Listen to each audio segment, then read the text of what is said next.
Kwento serye, mga Doc Roski TV.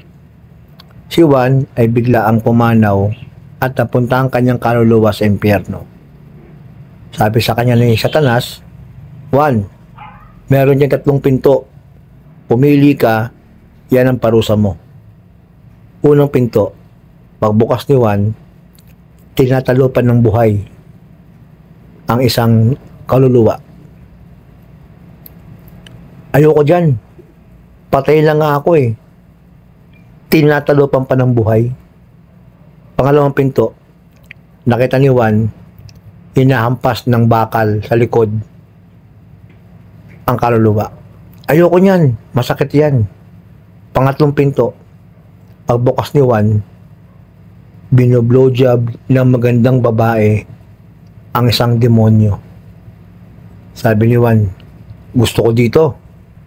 Sabi ng demonyo, sigurado ka? Oo, dito na lang. Sabi ng demonyo sa babae, sige, lumabas ka na dyan. Meron ka ng kapalit.